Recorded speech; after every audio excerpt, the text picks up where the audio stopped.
مفتی طارق مسعود کے بیانات کے لیے طارق مسعود آفیشیل کو سبسکرائب کریں۔ طارق مسعود آفیشیل۔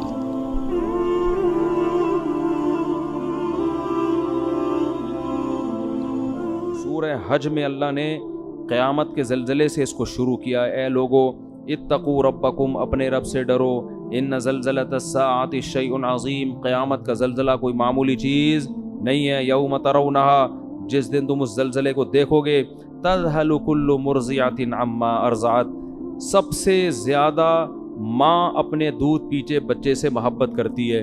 اللہ فرماتے ہیں ہر دودھ پلانے والی، چاہے وہ انسان ہو یا جانور ہو، وہ اپنے دودھ پلانے والے بچے سے اس زلزلے کو دیکھ کر غافل ہو جائے گی۔ وَتَضَعُ كُلُّ ذَاتِ حَمْلٍ حَمْلَهَا، ہر حمل والی عورت یا جانور وہ اپنے بچے کو اس ٹینشن سے گرا دیں گے۔ وَتَرَى النَّاسَ سُكَارَىٰ، اور تم اس منظر میں اگر لوگوں کو دیکھو گے تو ایسا لگے گا یہ نشے میں ہیں۔ وَمَا هُمْ بِسُكَارَىٰ، حالانکہ انہوں نے نشہ نہیں کیا ہوگا۔ وَلَٰكِنَّ عَذَابَ اللَّهِ الشَّدِيدُ، اللہ کا عذاب بہت سخت ہوگا۔ وَمِنَ النَّاسِ، آگے اللہ نے فرمایا یا ایھا الناس ان کنتم فی ریب من البعث، اے لوگو اگر تمہیں قیامت کے زلزلے اور اس کے بعد مرنا اور پھر مٹی ہو کے دوبارہ زندہ ہونے پر یقین نہیں ہے، تم یہ کہتے ہو کہ یہ خدا یہ کام کیسے کرے گا۔ فَإِنَّا خَلَقْنَاكُم مِّن تُرَابٍ، تو دیکھو ہم نے تمہیں مٹی سے بنایا ہے سب سے پہلے۔ کوئی یہ کہہ سکتا ہے یہ مٹی سے چلتے پھرتے انسان، دو آنکھیں دو کان، ناک، دل، دماغ، جگر، کھوپڑی، یہ سارا سیٹ اپ بن کے چلتا پھرتا پتلا، کوئی کہہ سکتا ہے یہ؟ فرمایا ہم نے مٹی سے بنایا۔ ثم من نطفۃ، پھر اس مٹی کو منی کے قطرے میں تبدیل کیا ہم نے، اس کو دیکھو کیسا عجیب ہے۔ ثم من علقہ، پھر وہ ماں کے رحم میں جمے ہوئے خون میں تبدیل ہو جاتا ہے، حالانکہ اس منی کے قطرے میں اور خون میں کوئی آپس میں مناسبت نہیں ہے۔ ماں روٹی کھاتی ہے اور اس کو ہم کیسے جمے ہوئے خون میں تبدیل کر دیتے ہیں، کتنا عجیب کام ہے کہ۔ ثم من مضغہ، فرمایا پھر اس کو گوشت کا لوتھڑا بنا دیتے ہیں۔ بلڈ سے گوشت بنانا بھی کس کا کام ہے؟ اللہ۔ مخلقۃ غیر مخلقۃ، پھر کیا دوسرے مقام پہ اللہ نے فرمایا پھر ہم اس کے ہڈیاں اور اس کے اوپر گوشت چڑھا دیتے ہیں اور پھر تمہیں ماں کے بطن سے باہر نکال دیتے ہیں۔ ثم نخرجکم طفلا ثم لتبلغوا اشدکم، کمزور پیدا ہوتے ہو پھر تمہیں پروان چڑھا کے لتبلغوا اشدکم، ایک دن جوانی کی دہلیز پہ قدم رکھتے ہو، تمہارے چال میں طاقت، تمہاری آواز میں طاقت، تمہارے بازو میں طاقت، تمہارے سوچنے سمجھنے میں طاقت۔ ومنکم من یتوفی، کچھ لوگ تو جوانی میں مر جاتے ہیں، پھر اللہ کیا تصرف کرتا ہے؟ یرد الی ارذل العمر، کچھ لوگوں کو سخت بڑھاپے کی طرف ریورس کر دیتا ہے۔ لکی لا یعلم من بعد علم شیئا، سب کچھ جانتے بوجھتے ہوئے بھی احمق اور بے وقوف بن جاتا ہے، وہ ایسا دماغ اللہ اس کا معاف کر دیتے ہیں۔ فرمایا کہ یہ اگر تمہیں شک ہے تو خدا کی قدرت کی یہ نمونے تم اپنی آنکھوں سے صبح و شام دیکھ رہے ہو، تو وہ خدا مٹی ہونے کے بعد دوبارہ زندہ کیوں نہیں کر سکتا؟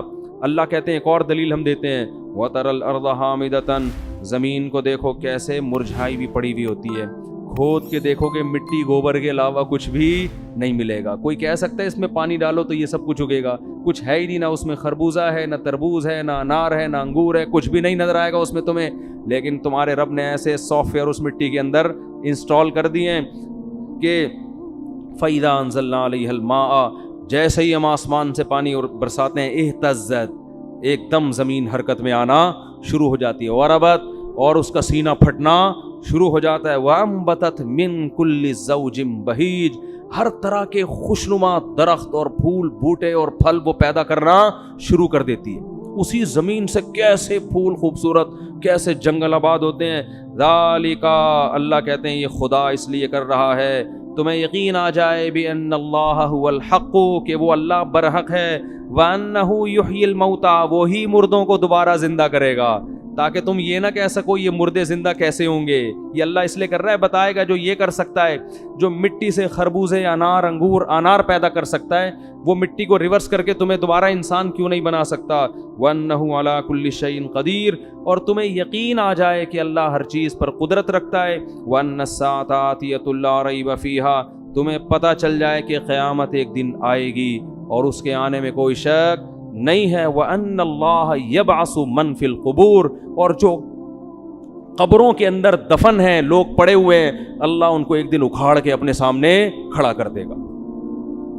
کیا انداز ہے قرآن مجید کا. دنیا میں سب سے بڑا احمق اور بے وقوف وہ ہے جو یہ کہتا ہے کہ ہم مٹی ہو کے ختم ہو جاتے ہیں. بھلا کون اس مٹی میں دوبارہ جان ڈالے گا؟ صبح و شام اللہ پانی برسا کے مٹیوں میں ہی تو جان ڈال رہا ہے جو ہم کھا رہے ہیں. یہ انار مٹی ہی تو ہے جو آپ کھاتے ہو, یہ کھجور مٹی ہی تو ہے جو ہم کھاتے ہیں, یہ روٹی مٹی ہی تو ہے جو ہم کھاتے ہیں, گوشت مٹی ہی تو ہے جو جانور نے کھایا اور اس سے گوشت بنا, دودھ مٹی ہی تو ہے. یہ سارے, اور ہم بھی تو مٹی ہیں. مٹی سے کیسے مختلف چیزیں اس نے بنا دیں, اس پہ نہیں مان رہے کہ اللہ کی قدرت, اور اعتراض کس پہ کر رہے ہیں؟ مٹی سے دوبارہ انسان کیسے بنے گا. تو اللہ فرماتے ہیں یہ سب ہم اس لیے تو اپنے قدرت کے نمونے دکھا رہے ہیں تاکہ تمہیں پتہ چل جائے. پھر اللہ کہتے ہیں وَمِنَ النَّاسِ مَن يُجَادِلُ فِي اللَّهِ بِغَيْرِ عِلْمٍ, بہت سے لوگ ایسے ہیں جو اللہ کے بارے میں بغیر دلیل کے جھگڑتے ہیں. کیا جھگڑنا؟ وہی اللہ کہہ رہا ہے زندہ کروں گا اور یہ کہتے ہیں نہیں ہوگا. فرماتے ہیں ان کا انداز کیا ہوتا ہے؟ ثانی عطفہ, جب ان کے سامنے اللہ کی آیات تلاوت کی جاتی ہیں کہ تم زندہ ہوگے, تمہیں حساب دینا ہے, تو یہ اپنے پہلو کو موڑ لیتے ہیں وہاں سے. چلو یار کوئی اور بات کرو, یہ کیا قصے کہانیاں لے کے بیٹھ گئے. یہ انداز ہے قرآن کا. ثانی عطف, اپنے پہلو کو کیا کر لیتا ہے؟ فولڈ کر لیتا ہے, فوراً موو کرتا ہے وہاں. کھانے پینے کی بات ہو, خربوزے کی بات ہو, تربوز کی بات ہو, سموسے کی بات ہو, توجہ کرے گا, ہاں جی ذرا اونچا بولیں, کیا کہہ رہے ہیں آپ. پیسوں کی بات ہو, بحریہ ٹاؤن کی بات ہو, گاڑیوں کی بات ہو, 4 شادیوں کی بات ہو, کرے نہ کرے لیکن سنے گا شوق سے. لیکن جب بات ہوگی کہ تمہیں ایک دن خدا زندہ کر کے حساب دے گا, تو قرآن کہہ رہا ہے ثانی عطفہ, اپنے پہلو کو فوراً کیا کرتے ہیں؟ موڑتے ہیں. کیوں؟ یعنی ٹاپک کو کیا کرو بھائی, چینج. جیسے ہوٹلوں میں لکھا ہوتا ہے نا, سیاسی باتیں کرنے پر پابندی ہے, پھٹا ہو جاتا ہے نا بعض دفعہ. تو یہی ہمارا مزاج ہے. ثانی عطفہ لیضل عن سبیل اللہ. ایک آیت پڑھ کے بس درس کو ختم کرتا ہوں. اللہ نے فرمایا وَمِنَ النَّاسِ مَن يَعْبُدُ اللَّهَ عَلَى حَرْفٍ, کچھ لوگ ایمان لے بھی آتے ہیں. فرمایا کچھ ایسے ہیں جو مان بھی جاتے ہیں, لیکن ان کا انداز کیا ہوتا ہے؟ وہ اللہ کی عبادت کرتے ہیں کنارے پہ کھڑے ہو کر. فَإِنْ أَصَابَهُ خَيْرٌ اطمأنَّ بِهِ, اگر اسلام میں فائدہ نظر آ رہا ہے, بہت زبردست مذہب ہے اسلام, واقعی اسلام پہ چلنا چاہیے. سمجھ میں آ رہی ہے بات؟ جب زکوٰۃ لینی ہو تو اسلام, کیونکہ اسلام نے زکوٰۃ کو فرض کیا, بہت اچھا حکم ہے, لائیے زکوٰۃ نکالیے, ٹھیک ہے نا. جب دینے کی باری آئی, لوگ کہتے ہیں میرے پر 1 کروڑ روپے 2.5 لاکھ زکوٰۃ بن رہی ہے, 2.5 لاکھ کون دے گا؟ وہ بھائی 1 کروڑ بھی تو ہے تیرے پاس, اس کو نہیں دیکھ رہا.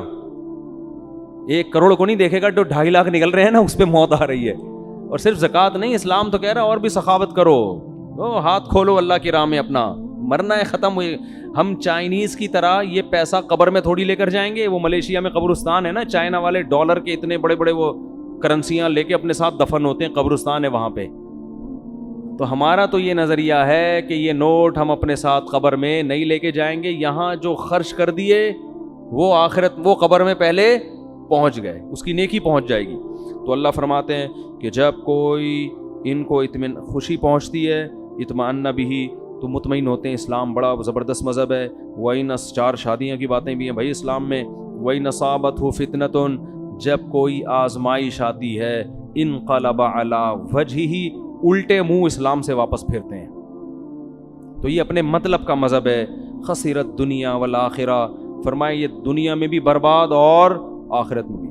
اسی طرح یاد رکھو کہ خواہشات کی بیس پر اپنا مسلک چھوڑنا بھی اسی میں داخل ہے.